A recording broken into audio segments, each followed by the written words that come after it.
Look, I can't help but think that now might be a good time for a little fire and ice. Please No, do not no, know. never a good time for fire and ice. What happens when you mix fire and ice? Warm water, baby. It's bubbling, baby. Warm water. Warm water.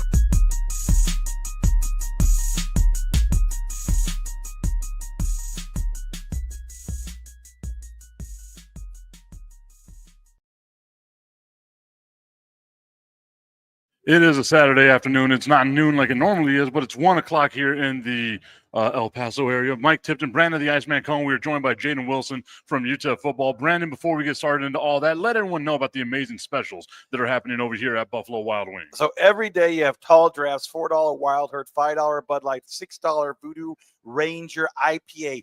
Tuesdays, BOGO half off, traditional wings, 6, 10, 15 count. BOGO free in rewards members. Thursdays, BOGO free. Boneless wings, 6, 10, 15 count. Monday through Thursday, all you can eat. They're scared of you, that's for sure. Traditional, $24.99. Boneless, $19.99. Monday through Thursday on those wings. Happy hour Monday through Friday, 3 to 6. $3 chips and salsa and tater tots. Wow, that sounds good. $4 Blue Long Island Wild Herd tall draft. Also $5 Premier Picks, Jack Daniels, Tito's, Cartazone. What do we got? Bacardi and London Dry, and also $6 strawberry margaritas. There's a lot on this list, man. You put it in front of Brandon. He keeps reading. I thought that you would find a spot and then go to something else a little bit later. A little professionalism, please. Well, excuse me. I learned from you. No, you didn't.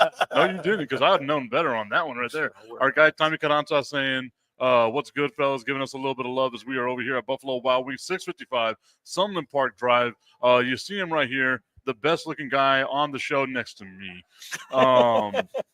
We got Jayden Wilson. Jayden, thank you for joining us over here. You're transferring over to UTEP from the University of New Mexico. What was it like being over there in New Mexico? Well, first and foremost, thank you guys for having me. This is super fun experience. I'm really looking forward to it. The transfer, I mean, it was a pretty easy decision. I'm not gonna lie. I came in, talked to all the coaches. Coaches loved having me there. I look around and my family's sitting next to me. And they're not going nowhere. I got my little brother right here next to me. I don't think he's in frame right now, but I mean, just being able to come home and be able to see my family every day, it's an opportunity I couldn't pass up on. So it was a real smooth transition, and I'm really looking forward to this upcoming season. Talk about, though, your experiences at New Mexico. I mean, obviously, being in a different conference, a Mountain West, a conference that UTEP will be going to next year, you might as well have played, obviously, at some really cool places. What was the most unique experience for a stadium-wise that you got to travel to? Unique, I would say definitely my first game ever of college football. I got to travel to Texas A&M, College Station. So that game, 110,000. I mean, I'm just a puny 19-year-old trying to figure out my way around. I'm walking. I have a crazy story actually. So all right. Pregame, I'm walking around. I'm trying to figure out what's going on. This is crazy. The grass is real. I mean, it's not turf, it's real grass. I'm like, okay.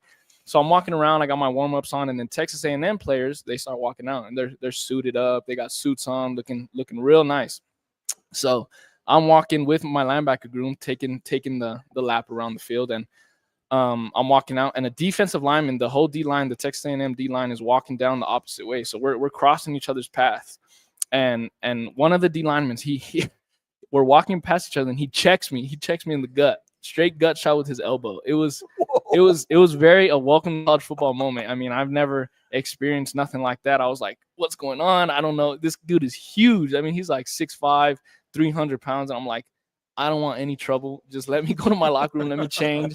I'm just trying to get out. I'm just trying to survive out here. But it was definitely it opened my eyes to it's a different world, and it was awesome. It was a crazy experience. I mean, we're sitting right next to each other right now, and at Texas A&M, I don't think I'd be able to hear you just because of how loud it was. It was electric. It was a very fun experience. Wow. On the converse side of that, which was the stadium where you went to, and you're like, man, I wish there was a bigger crowd here?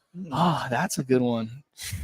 Because we know how it is, like especially in sports. I'll let you think about it while I'm talking about this. But in sports, you've seen it. Whenever you don't have a crowd, it's tough. Yeah, Oh, yeah. friends and To family. be able to perform and do Sure. all that. So I'm sure there had to be one of those stadiums, maybe a D2 school or something like I that. think UMass. When I went to UMass, that was very. I mean, it was it was rainy, cold. I mean, it was just a cloudy day, and there was not that many people there. It felt like COVID when I was playing high school football, COVID football, where there's just a couple fans in the stands, and it was. I mean, you got to grind through those games. It's tough when there's no crowd environment, but it was still. I mean, every game I played, it's been such a fun experience.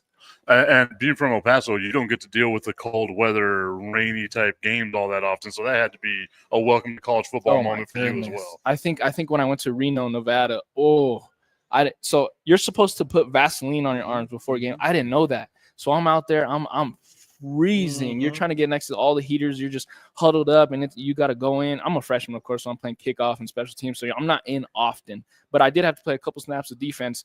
And when I went in on defense, I was in there. I'm like, how are you guys doing this right now? And then I go back in halftime. They're like, why are you so cold? I'm like, why aren't you guys cold? What are you talking about? And they're like, put this on. And it's Vaseline. I got all my whole body covered. And after that, it felt good. I was perfect. I was ready to go now. Like, we could play football now. They can't tackle you anymore. Yeah, like that because of all the Vaseline. So you also got the experience, I believe, of traveling to Hawaii. Did you not? Yes, I did. And that's a pretty awesome getting the Aloha Stadium, was... former site of the Pro Bowl. Oh, and yeah. I mean, that's again, Wyoming. I imagine you took us off maybe if it was a cold weather game up there. It wasn't actually. That was okay. An afternoon game. So it was actually it was a very fun environment. Wyoming's a great place. Hawaii, I would definitely say, is probably the hardest place to play. Interesting. Because it's very hard to get acclimated to being in Hawaii. I mean, it's a long flight. It's about an 8.5 hour flight. Yeah, sure. So we get there and we're there for a couple days, and our coaches pretty much let us do our own thing, just kind of walk around, just everyone be safe, be cautious of your surroundings and stuff. But it was super fun experience. Let us go swimming in the ocean and stuff. But once you get to Hawaii and it's time to play the game, it's very it's not a normal game setting. I mean, everyone around there having cookouts and like right next to, not just in the parking lot or nothing like that, but in the stadium, like cookouts, aloha music, just the Wow. smooth music, and then boom, it's time to play a game. And it's really an eye-opening experience because it's like it's calm, and then they start doing the haka on the other side of the field, and it just changes everything. It was a crazy experience. I love how Brandon went from you traveled to all these amazing places, Hawaii to Wyoming. Well, it's the old WAC rival. I mean, Laramie, Wyoming, right? I mean, the thing is, Wyoming is very pretty state. Oh. I've never been to Laramie. I've been to Capital Wyoming, and I know that their football is life over there too, like it is here in Texas. Man, those big country white boys. I mean, they're insane over there. It was so fun. They came out. I think they came out on a horse. Their mascot. It was a fun experience. That's cool. Everywhere you go, I mean, there's something unique about it. So you had mentioned, okay, I got gut checked at Texas A&M. Was there ever a guy whenever you're lining up against him and he gets his hands on you and you think to yourself, I don't want to keep going up against this guy anymore? Was there ever one of those players, and which team was that? Yeah, with? every single O lineman ever. I think so. It's so like, just stop. You cannot allow those guys to get your hands on you, because once they do, I mean, they're mammoths of human beings, and they'll take you wherever they want to take you. I mean, it's really a craft you gotta try to develop. I mean, it takes time over time, just playing the game. But every O lineman ever, I never want their hands to be on me, because they are very dominant forces. You got to play on national TV. There was a couple times where you got ejected. They said the whole targeting thing, but I remember watching it. I remember texting you after that. I think it was made national news, and I'm like, hey, Jayden Wilson, that's my pal. Love that kid. I was like, hey, what's going on, dude? What's going on? You tell us a story about what happened there. So it was the fourth play of the game. Unfortunately, it was a exciting game. I mean, the final score, I believe, was 61. It was a high scoring game. I think 42. Wow. And at Arizona, right? At Arizona, we were playing against T-Mac, the fourth overall pick, I believe, to the Panthers. Mm-hmm. It was a very exciting game, and eighth overall pick. Eighth, was it the eighth? Okay, yeah. But it was very exciting. I mean, the crowd was definitely electric. It was the first game of the season for Arizona, so it was an electric crowd. I was excited. First time on national television, actually getting real playing time, other than special teams. But so yeah, it was the fourth play of the game. They run a screen, and I just happened to I got the back in a bad angle, and they said I led with my head. And after that, it was over. I mean, they talk about it for a while. You're on the sideline. You don't really know if you're gonna get ejected, and then once you don't find out until they announce it on on the speaker or whatever. So it was a bit heartbreaking just because I had a couple family members out there that traveled a good distance just to come watch me play. But I apologized to them after the game. I said, I'm sorry you guys came so far just for me to sit on the sideline. But it was it taught me a lot for sure. Not enough because I got ejected the second time, but the second time taught me even more. So we have 2 ejections here. You say they said I led with my head. Whenever you saw the replay, did you agree with them? The first one I didn't. The first one I did. Okay. The second one, I was like, okay, just take my helmet. I know. Yeah, that was bad. That was really bad. So you obviously had a great high school career at Austin. I mean, you were I think you were the MVP a couple years in a row. I mean, you a superior linebacker, superior running back, one of the best running backs in the city for several years in a row. We'll talk about your transition literally from just running back to linebacker. How hard was that? I don't think it was hard at all. Honestly, I enjoyed it because in high school, I mean, you're going both ways and you're exhausted. Like, I don't even know how Travis Hunter, that dude is a dog. To be able to go both ways at the college level, I mean, it's insane. It's really crazy. I mean, in high school, it's hard, but once you get to college, just going one way is very, very, very, very challenging. I mean, just the technique portion of every position just changes, and it's pretty crazy how much work you got to put in just to be able to compete on Saturdays. But I don't think the transition was hard at all. I enjoyed it. I enjoyed just being on one side of the ball, letting the offense do their thing. When the defense is off the field, I get to sit down, take a little break, get some water, gather my thoughts. And then this year with the new iPads that we're able to use on the sideline, those were so beneficial. I mean, seeing what you're doing wrong as soon as it happens, game time, speed. I mean, it was awesome. Wow. So we got a couple of comments here in the comment section. Tommy Carranza wants to know what your favorite football team was as you were growing up. Oh, I'm a Miami Dolphins fan. Oh, that's the gross. Miami Dolphins. You might be the only person I've met that's that proud about saying I'm a Miami Dolphins It builds fan. character for sure. I mean, being a Miami Dolphins fan is rough. It is very rough. What was it about the Dolphins? Like, was there a specific player? You just like the color scheme? Like, what was it? My dad is a Miami Dolphins fan. I don't know why. His brother's a Cowboys fan. His mom's a Cowboy fan. His dad was a Cowboy fan. That's the reason why everyone else was a Cowboys fan. Yeah, probably. I mean, I hate them. I hate as I see your hat. Hey, hide that hat. What are you wearing that hat for? No, just kidding. No, proudly wear this. I don't know what it was. I don't know why he liked the Dolphins, but just ever since I was born. I mean, my first steps to life were on a Zach Thomas jersey. Actually, it's he put my foot in, like, I don't even know how they do it, like the black stuff or whatever, and then step on the jersey. But that was my first steps of life on a Dolphins jersey, and ever since then, diehard Miami Dolphin fan. Wow. Now let's talk about Coach Pichardo, and I have this picture that I don't know if we can kind of get here. It's like from K Fox News. That's not gonna happen. Okay. No, okay. Anyways, you remember that picture? Oh yes, you and Coach Pichardo and of course Will DeBeast Rodriguez. Yes. So Coach Pichardo is actually one of only 8 statewide nominees for the 2025 Tom Landry Award, which is a very prestigious award to high school coaches. He's the first coach in El Paso to ever get this award locally, and now he's up for the award statewide. Talk about, that and what you feel about that and, your relationship with Coach. I mean, I'm not surprised at all. Honestly, Pichardo, he's one of the best coaches I've ever had.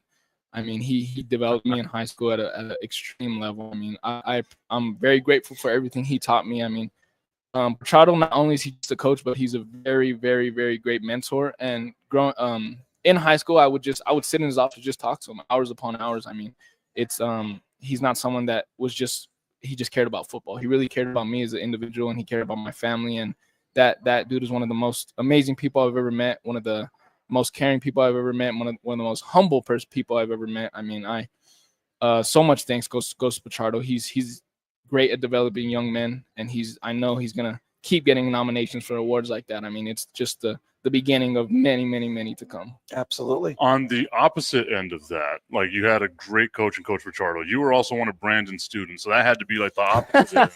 Like, you had a great coach followed by a terrible teacher. I can only imagine. No. What was it like being one of Brandon's students? It was so much fun. I mean, I think it helped me a lot actually in college. When you do a lot of interviews, you got to talk a lot. You got to get up in big groups of people and talk about, I mean, just like this, a podcast. And being in that class, he challenged us. He definitely did. He'd make us go up there. I mean, I don't know if he's ever mentioned this, but he makes you, what is it? Create a song about the communication process. Yeah, Yes. the 4 steps of it. Yeah, the 4 steps of the communication process, and you gotta figure out a tune to go with the whatever you're gonna say about the communication process. And I did about I think it was Fresh Prince of Bel-Air. Oh yeah, That was that's the right. theme That was song a I good did, one. yeah. Yeah. I remember that. Yeah, that was And a good one. it was so much fun. You got to get up there and you literally have to sing the communication process to the tune of Fresh Prince of Bel-Air. It was an amazing time. And it's funny because the kids, some of them who are most reluctant to do it, do the best jobs. Yes. And I mean, it really, brings you out of your shell and out of your comfort zone. But like you said, that helps you as you get older. They don't realize it at the time, but the things that we do, they use in life a lot. Yes. That's what I try to show my Exactly. kids. And what we could say now is that Jayden has a future in broadcast if he wants to do that, simply because of all the success you're going to have in the future is because of this man right here. Amen. Well, I tell you, I feel that, you've now made the transition back home, which when I found that out, I was absolutely ecstatic. Talk about what your deciding factor was to transfer back to UTEP. I think my family being here, of course. I mean, family's a big deal to me. I love this guy right here. My parents, they mean the world to me. Unfortunately, my girlfriend is still up at Albuquerque. You've met her before. Dr. Ontiveros, the Young Women's Academy principal. Yeah, Addie, right? Yeah, Addie. Yeah, That's she's my still up girlfriend. there. Okay, yeah. so she's going to UNM. Okay. Yeah, she went to UNM. She's on academic scholarship over there. So she's over there still, but she was very understanding. I mean, it was time to come home. There was a lot of coaching changes at UNM. So I was like, you know what? Let's enter the portal. Let's take a leap of faith. And I want to be able to pick my next coaching staff. And once Walden came calling, I mean, it was pretty much a done deal. I knew I wanted to be home. I knew this is where I wanted to play. And I knew I would keep up with UTEP and see what they're doing even when I was at UNM, just because, I mean, it's a hometown. I mean, I'm paying attention to who they have on their staff, and I loved every single person on that staff. Actually, JJ Clark was who recruited me, but he's now a coach for the Cowboys now. That's right. But I heard about every that. single coach on that coaching staff is an amazing individual, and it was a very, very easy decision being able to play football at my hometown and then come home and see my family. Absolutely. What's it like being in the UTEP locker room? Like, what's the biggest difference between what you had in New Mexico to what you now have at UTEP? And then tell me what that linebacking core is like as well. Oh, my goodness. The biggest difference. I don't know about the biggest difference, but there's people from all types of cultures everywhere in any football locker room. It's pretty crazy. We meet all walks of life because there's people from Florida, California, all over the place, right? And I think when it comes to locker rooms, I think they're all they're all unique in some sort of way. And when it comes to my linebacker room, I think this linebacker room is, probably the best position group in Conference USA. It's a really, really loaded linebacker room. We have guys with so much experience and real true dogs out there. I mean, I'm really excited to be able to play along these guys. One of the biggest games, I don't know if it's the opening game of the year, but it's at UT. Yeah. And, they big great playoff team last year, national championship contender. Another stadium, Darrell K. Royal, that holds over 100K. That's going to be a big one for you, huh? Talk about your thoughts. Playing against Archie Manning. I mean, Arch Manning, not Archie. I was about to say, you're going back. No. We're going back to the 70s. But boy, you're going to be on the other side of that. How does that feel, man? Oh, I'm super excited. I mean, I played against Texas A&M now, Auburn. I had a good game against Auburn. Forced a fumble against Auburn, and that was a fun experience as well. But SEC ball is it's a lot of fun. It's a lot of fun. Those environments, I mean, they live and die by football. How nervous do you get when you know you're going to be in front of that many people? Oh, is it nerve-wracking? Very nerve-wracking. Yeah, the walk around the field, and they don't care. They don't care about you. I mean, fans are in your ear 24/7. But it's super exciting. I mean, once the game starts, you get that first hit in, it's like, okay, let's go. Yeah, sure.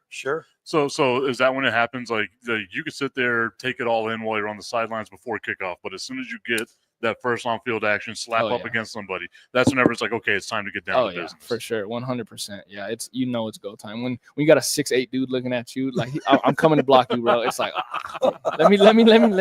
Let's get going. Then. As big as you are, he makes you look small. Oh my goodness, those dudes are mammoths. I don't understand it. Welcome to college football. Oh yes, 100%. And speaking of college football, talk about the biggest differences in your opinion from going from the high school to the collegiate game, which I don't feel a lot of people realize all the differences that are there. It's very, very fast. I mean, when my first snap playing college football, I was like, how am I going to get used to this? How am I going to transition? How fast does this happen? I think just watching them, I think the first day I showed up at UNM, they were just running like 7-on-7s. And I'm like, wow, like this is the speed of the game is just, it's boom, boom, boom. And it's a tough transition, but it really just comes with repetition and repetition and repetition. I mean, I think everybody in the college level is kind of a master at their craft. When it comes to high school, they're still trying to, not everyone's just like a great DB or a great linebacker. They might play receiver and they might play running back and linebacker. I mean, like you said, you play both sides of the ball in high school a little bit, but not everyone has mastered that craft yet. And I think once you get to the college level, it's a way more mastered and way more detailed based. And football is really different. Like when it comes to game planning, especially, I mean, like we get packets about that thick that we gotta know before we play an opponent. I mean, we gotta know their mom's name, their dad's name, their brother's name. We got to know everything about them. Just for the trash talking part. Yeah, right? exactly. Pool, Aunt Ruthie, everybody, the whole family. Exactly. Yeah. But it's a very humbling and great experience. So whenever you talk about that, like all the stuff that you have to do in order to just get on the field, knowing your position, mastering your position, right? For those that don't know, just to get to college football, you're the top 1% of the top 1% from high school, right? Just to get to where you are, even at UTEP. I know you're going to make a joke about it if it's UTEP. It's still Division I football, right? Like you still have a lot that you have to do to get there. On top of that, you've also been an academic All-American as well. So how do you find the time? How do you balance? How are you able to do all those things together?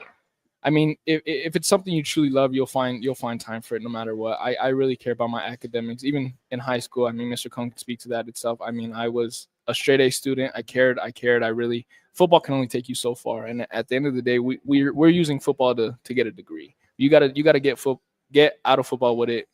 You gotta get what you give in. Yeah, in, exactly. Something like yeah, that, right? I'm trying to figure out the expression myself. Yeah, but you got to get what you put in. In. That's I was almost there. I said get in. You know what I mean? So you got to use football instead of let football use you. I mean, you got to get your degree. So academics is really a big important thing to me. I mean, growing up, my dad preached that to me. It was academics, and then you could have fun. I mean, it's not football is a privilege. So at the end of the day, I gotta take care of my grades. I gotta make sure I'm set up for life beyond football. Football can only take you so far. Do you feel that since the game's evolved and since they've gotten so much bigger and stronger, that they're doing enough to protect you fellas? That's a good question. That's a great question. I think innovation when it comes to helmets. I think last year wearing the Axiom that was insane. What's it called? An Axiom. Okay. Yes, that it feels like a pillow. It's like a pillow on your head. Okay. Yeah, they do these things where they put like a skull cap on you and they scan your head. And interesting. So the helmet that comes in is fit for only your head. It just every dimension to it. I mean, I think they're trying as much as they can. Even at UTEP, we wear like the Guardian caps. They're called Guardian caps. I don't know why they don't make those permanent. I mean, if it's extra protection, why not? Let's use them, right? I feel like eventually they will be permanent. Like it's just getting over the old school mindset of like it does look kind of goofy, but once you get more people doing it and it becomes the norm, that's whenever it's going to become just a regular thing. I can imagine there was pushback whenever they had leather helmets and they went to like the plastic helmets and stuff. They're like, no, I'm going to wear this leather helmet. I'm sure there was pushback back then. That's all it is. It's just going through the timeline. Tommy Carranza says that you sound like a pretty smart guy, Jayden, except for the Dolphins thing. It's not,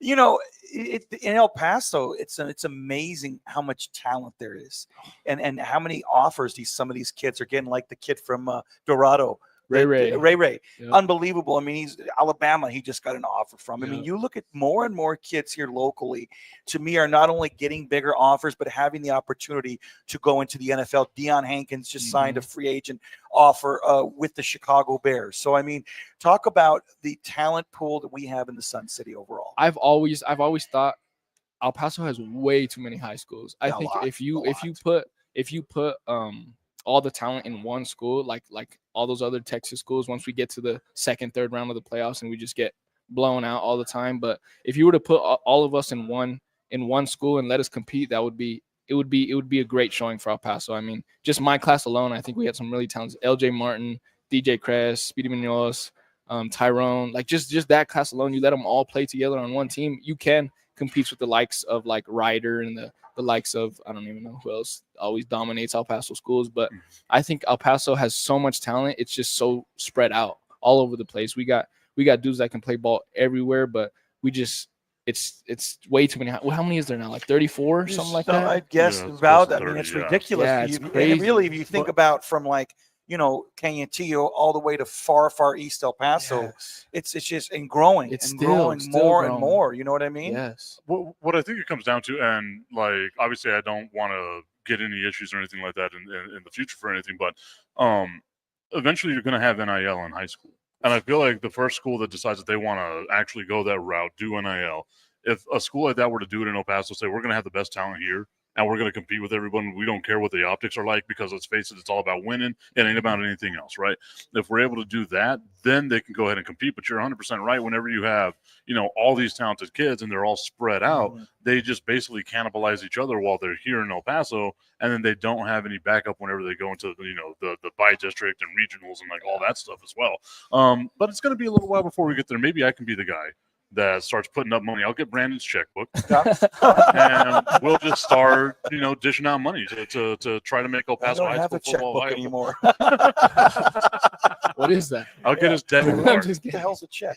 Yeah, I mean it's interesting for you guys nowadays, especially with the whole NIL thing. I mean, to me, it's long overdue. High school, college, why not get paid? Because let's face it, they were getting paid before. Oh, yeah, now it's just 100%. legit, right? Give Reggie Bush his Heisman back. I mean, Yeah, I mean, come on, it's a bunch of BS, it's isn't insane. it? Yeah. I mean, and how do you feel as a collegiate player with the fact that they're finally addressing this issue with you fellas? I mean, it's definitely tough conversations to be had half the time. I mean, you got to go into a room and talk about money when it's really just like I came here to play football initially. You guys are paying for my education. I'm grateful, but it is tough conversations to be had when money is at stake. But at the same time, I think it's very beneficial for collegiate athletes. I mean, we put our bodies through a lot, and to not get some sort of revenue sharing. I think even they're talking about a revenue sharing thing coming in college football now, where players get a specific amount of revenue that the school is getting from their sport or whatever. But it's definitely a big thing when it comes to NIL.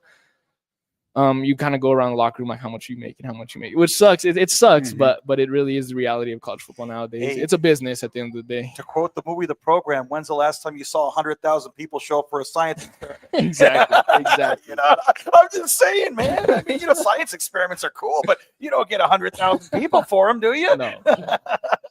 There's a very easy joke that I can make there, and I'm not going to make that joke. You should. I mean, It's at the expense of UTEP, and I'm not going to. Oh yeah, don't do that. We do have their linebacker right here next to us. Exactly. I'm trying. UTEP. He likes to bash UTEP. I'm trying. I like it. Do Just I do it me, sometimes? huh? Okay. Just me. My alma mater, Yeah. but I'm gonna root for them even more since you're Yeah, on the team. we gotta earn your guys' love back. I mean, we gotta start. There winning we some go. You games, see, and we're that's what I excited. like. I like that. I like that flaw. I Yes. told you he's a good kid, didn't I? Augustine saying MEPGA make El Paso great again. As far as football goes, like high school football stuff goes, is what Augustine is saying. Tommy Cananzo saying, Brandon, checkbook, $35, come to play with us. Brandon will give you $35 as an NIL deal. Oh yeah, let's do it. Take it. Let's do it. I'll take money is money. He's like, money is money. I like that. I like that 100%. Okay, so let's talk about UTEP. Let's talk about this upcoming season. Obviously, like you said, you're glad to be back here. You got your family with you, and that's one of the best things that you can do is play here, D1 football in front of your friends and your family. It's genuinely a real homecoming for you. What are you expecting out of the defense for UTEP this upcoming season? Like you said, you got to start winning some games to earn the fans' love once again. What are your personal expectations? We got to have the best defense in Conference USA for sure. I mean, that's going to be the expectation every year that I'm on the football field. We gotta be the best. We gotta train like the best. We gotta act like the best, and it's something that we got to develop over time. Getting to know each other a little bit more, getting to trust each other. I mean, that is something that takes so much time, right? So when it comes to fall camp, when it comes to weightlifting, when it comes to everything, it's just building a deeper connection, being able to trust your brother next to you, and just going out there and just being able to compete with one another. And Coach Walden has the most incredible enthusiasm and energy I've ever seen in my life. When they won their first game last year, it's like they won the national championship. That has to be contagious Oh, throughout the whole 100%. locker room It's- overall. And it's not just like that on camera either. I mean, we go in at 5 a.m. and he is like that. I don't know how many energy drinks he has to take, but yes, he is ready to go at all times. I mean, it's very cool to see. And I'm not sure if you know, but you guys have another future Austin alum as your wide receiver / defensive end. That's TJ Walker, Oh, who's really? been brought on as a walk-on. Okay, So he'll cool. be joining you guys pretty soon. I've never met him. I've heard some things about him, but I've never met him. I'm excited to meet him. Yeah, he's a big feller. That's what I Yeah, call that's him. what I- When I see him, I'm like, "What's up, big fella?" That's what I literally call him on campus. I think I went to a couple games and he stood out. He's a big boy. He's dude, like yeah. 6'6". Oh yeah. Yeah. Oh yeah. And that's always a good thing to have. Once again, you just get Doesn't big hurt. guys on the line. That's where you need Doesn't to hurt. Let me tell you. be. Tommy Cananza saying the Dallas Cowboys need to draft this guy. Jayden, they need to be drafting you. I would be happy with it as a Cowboys fan. I'd be happy with it. Yeah. I know he would be ecstatic about it. Yeah, I'm sure he Yes, would. I would love it. My whole family would be Cowboy fans. I promise. That's the only way. We need to get this done, Jerry Jones. It needs to happen. He becomes like Aaron Jones. He becomes the cowboy killer. He goes somewhere no, else. please, Ay, no. ay, ay, that Why didn't are you work even out for putting that out there? Wow. Because Aaron, you know what he is. You know what Oh my goodness. Aaron is. You know. Aaron. Brandon just lost everybody What? here.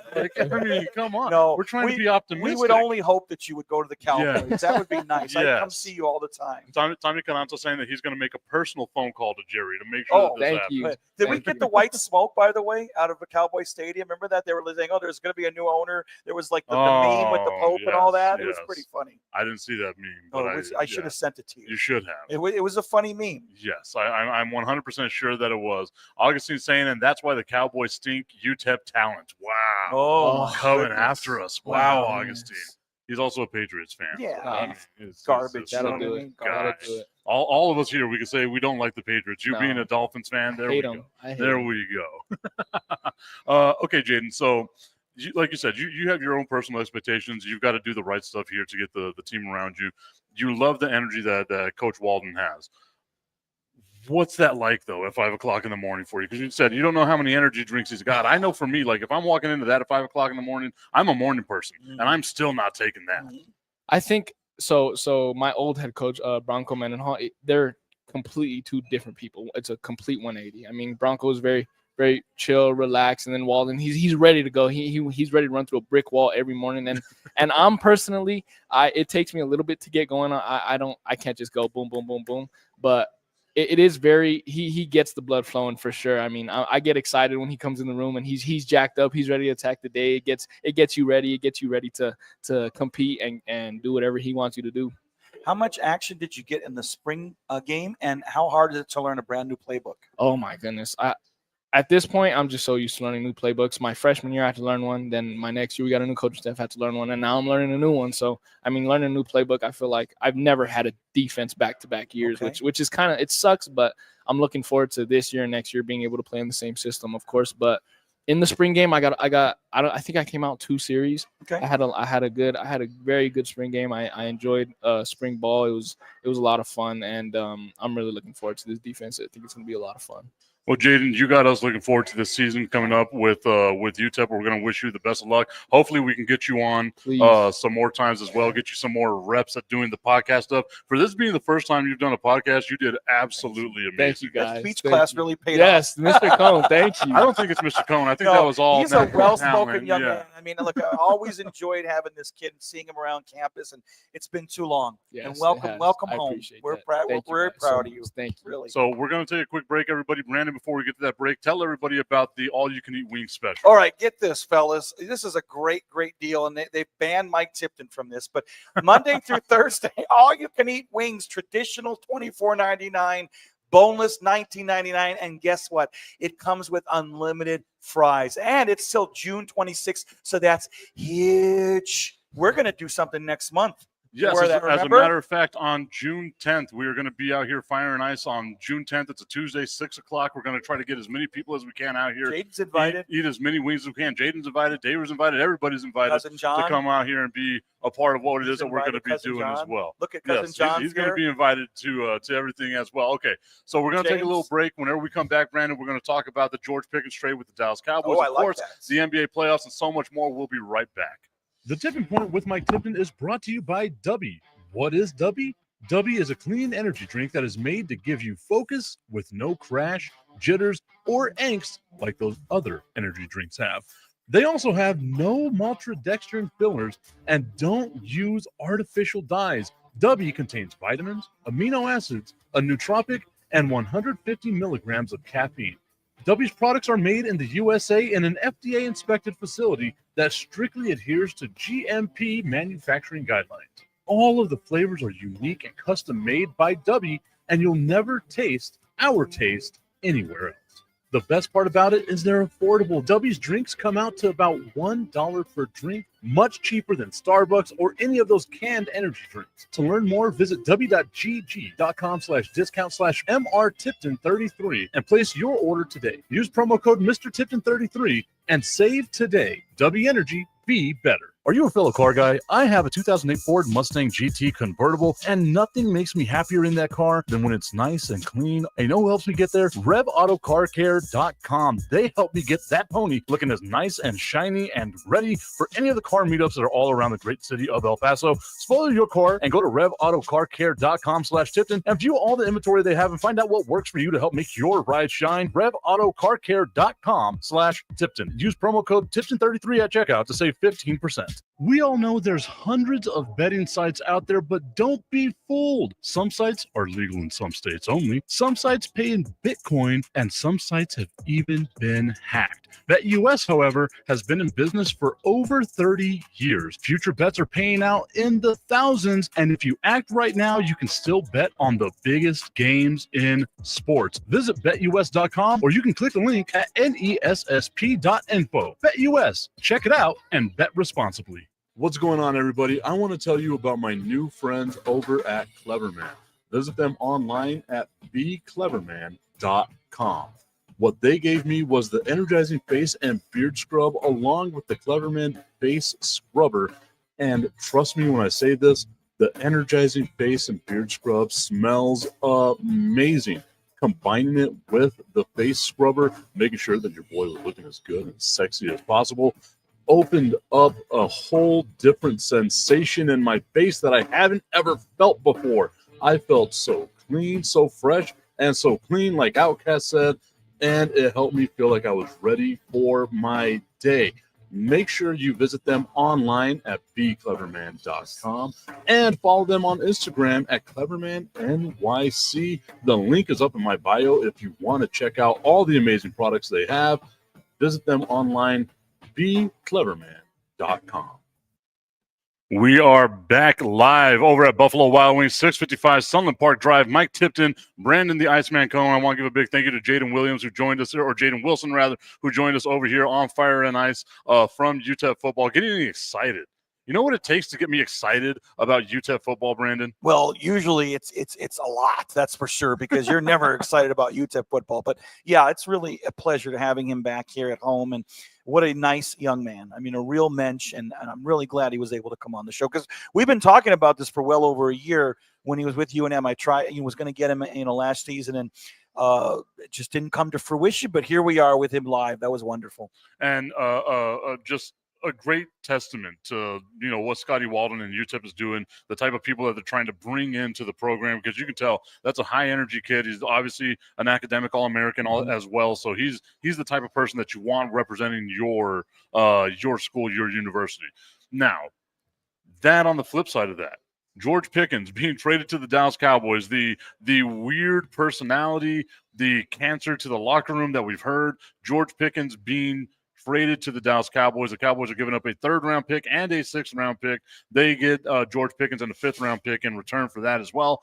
What are your thoughts on that trade for the Dallas Cowboys? Well, I feel that it's something that they didn't really go after a prominent wide receiver, let's say, in the draft per se. They addressed a lot of needs, didn't have a bad draft. We clearly stated they need a good second choice to Lamb. You can't just have Lamb and Lamb only, and especially if he gets injured. So I feel that I like Pickens. I like what he's brought to the table. I actually really like the move. I don't think you had to give up an overwhelming amount to get him. Some people were saying that Pittsburgh's going to regret, giving up such a talent. For me, I feel that it was a good offseason acquisition for them, and ultimately I think it's going to help the organization a lot this year. And that's the thing that I think it does, right? Like, it was only CeeDee Lamb. That was all you had in the wide receiver core. Now you have a guy who was a number 1 with Pittsburgh. He's going to be a very solid number 2 for Dallas. The biggest issue is whether or not you can or his biggest issue was he wanted to get paid, which obviously at that level, everyone wants to get paid. Your earning potential is so small compared to every other career field. So obviously you want to get paid. But whenever you look at, what it is personality-wise, does that mesh with the Dallas Cowboys, knowing that they have a rookie head coach, knowing that there's a circus around that team at all times? Do you really want to bring in the volatile personality that George Pickens has? Why not? I mean, it's always going to be a circus over there. It's always going to be a sideshow. I mean, with Jerry Jones running the organization, you never know what to expect. It's going to be the greatest show on earth, But I mean, I look, he'll fit right in with all the other loons. I mean, and in terms of a rookie head coach, he better learn how to be a head coach real fast, because he's going to be thrown at the wolves, and there's going to be a lot of expectations right away. Augustine saying Pickens is going to be a bust in Dallas. I don't think the personality fits. And for me, whenever you call someone a bust, what labels that as a bust, right? Because Alex Smith was a bust until he wasn't. What is it that labels him a bust? Is one game where he has 0 catches, is that going to be the thing that labels it as a bust? So I'd like to know what Augustine's definition of a bust is, because to me, I feel like it's a great situation for both sides, right? I am worried about the personality fit. I am worried about George Pickens just going wild and going crazy and, doing all the antics on the sidelines. But we've seen that in football games time and time again, right? I think that the Dallas Cowboys locker room is going to be able to say, look, guy, you're the new guy here. We've put in the work. You got, a veteran quarterback now going on 9 years as a quarterback with Dak Prescott. So you've got some guys there that can help maintain.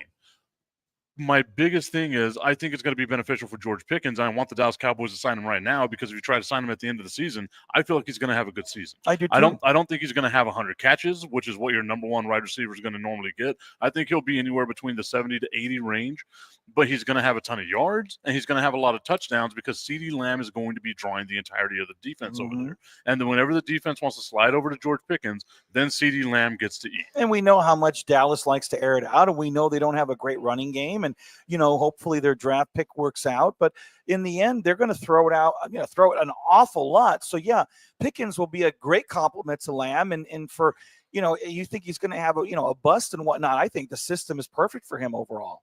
Tommy Cananza saying it works for both teams. If Pittsburgh wasn't planning on re-signing him, then why not get a 3rd-round pick out of it? And Dallas got a steal trading for a 3rd-rounder for a guy that could be a star in Dallas. I genuinely think that that's the thing, right?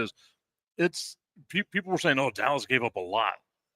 A 3rd-round pick and a 5th and a 6th-round pick, or whatever it was that they gave up, to get a guy that was a number 1 wide receiver for the Pittsburgh Steelers, with that terrible offense that they had, with the noodle arm of Russell Wilson out there throwing him the ball. He still put up over 1,000 yards, still had close to 100 receptions last year. Now you get him a good quarterback with Dak Prescott. If Dak Prescott goes down, I like Joe Milton. Joe Milton showed us a lot. He's got a cannon of an arm. He's going to be spraying the ball down the field anytime that he can.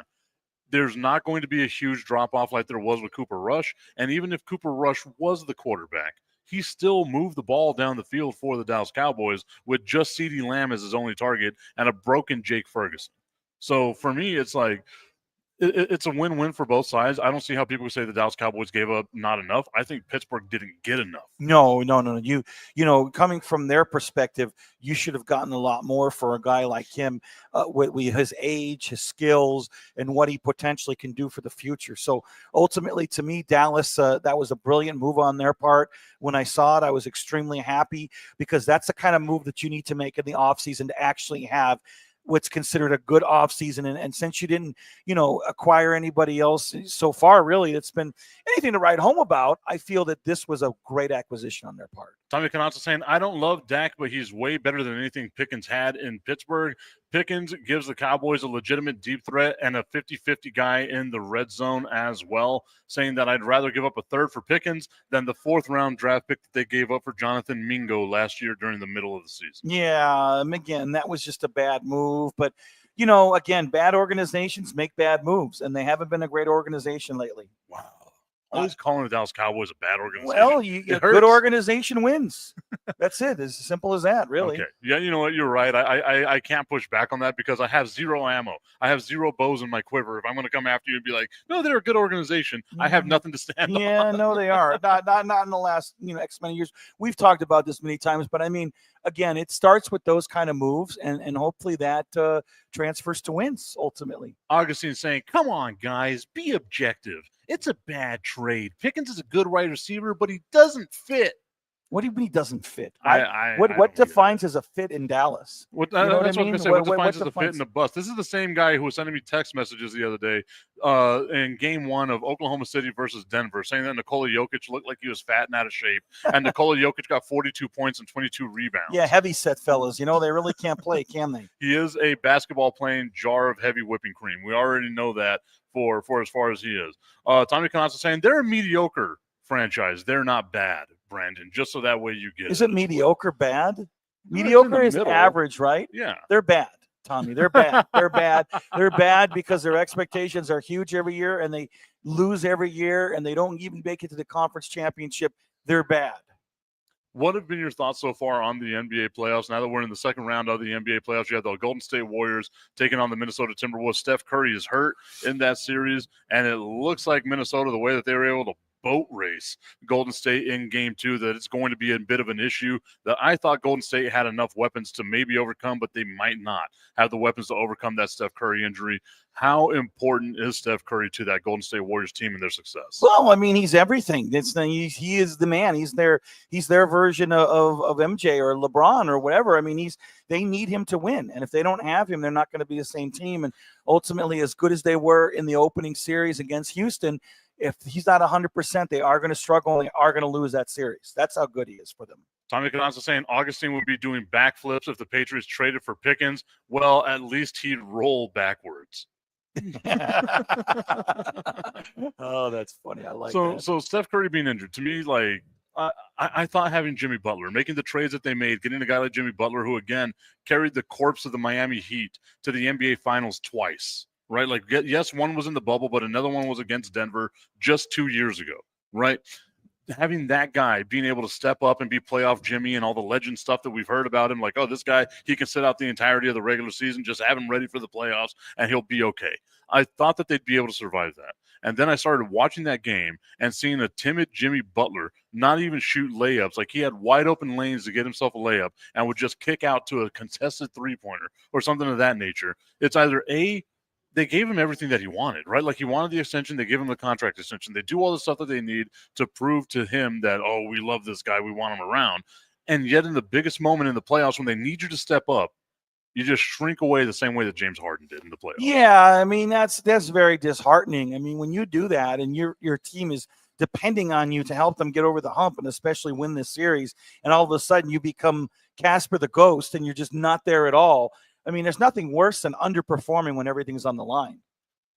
Tommy Canazza saying, damn it, Tip, we just had a whole hour of NBA talk yesterday. That was what the whole tipping point with Mike Tipton was about yesterday. It was a bunch of NBA stuff, but it's the NBA playoffs, man. It is the playoffs. Well, like, there's nothing. Do you want me to talk about baseball? Because we can go into some baseball. Yeah, well, it's too long of a season right now. I mean, but I'd like to talk about real quick about the Knicks, how they've taken that 2-0 series lead against the defending champions. I mean, I thought Boston was going to be my pick to win it all, but I tell you what, it just proves how hard it is to win it back-to-back years. And that's the thing with Boston, right, is like their biggest flaw, and watch them come out today and just shut me the hell up. Their biggest flaw is that they rely on the three-pointer entirely way too much, right? Your star is supposed to be able to get any shot that he can get. Then your role players are the ones that are supposed to shoot the three, or you go vice versa with Steph Curry is the guy that can get the three-pointer anytime that he wants it, and then the role players around him can get the layups or also make threes whenever he decides that he wants to dribble, penetrate, pass the ball out, and do all the things that he needs to do, right? With Boston, you have the stars taking pull-up threes, step-back threes, transition threes, and that's all it comes down to is, okay, we're just going to shoot as many threes as we possibly can.